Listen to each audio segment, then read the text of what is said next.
unexpected surprise from her husband. त्यही भएर मैले अब सरप्राइज त्यसै हुन्न नि त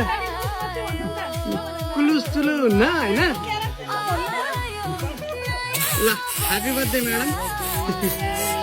सरप्राइज समाइदिनु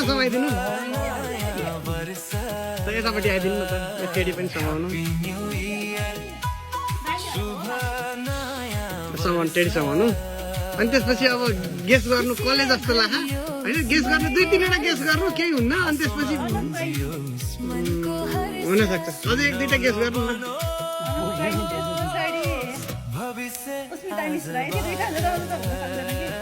अब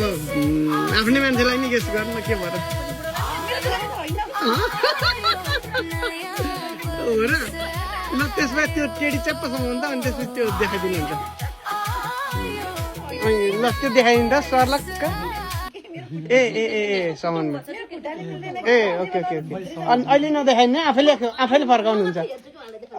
ल आफैले फर्काउनुहुन्छ नदेखाइदिनु है नदेखाइदिनु ल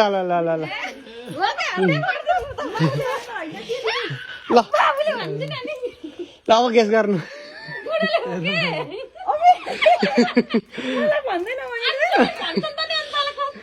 सरप्राइज चाहिँ भनेर आउने कुरो होइन नि त कस्तो लाग्यो पत्याउँदै हुनु भएको थिएन है एकचोटि पल्टाइदिनु न सक्ड हुनु भयो होइन जिन्दगीमा फर्स्ट टाइम होइन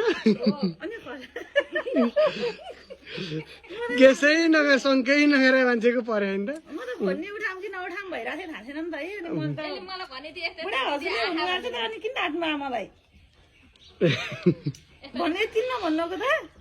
अनि अब के भन्न चाहनुहुन्छ उहाँलाई 2टा वर्ड चाहियो है ल धन्यवाद उहाँले पनि धेरै माया गरेर यस्तो पठाउनु भएको छ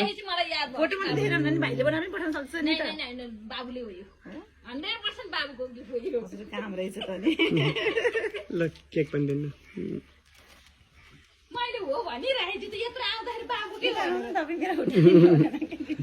केक त के हुनु केक गरेको हुनु हस् धन्यवाद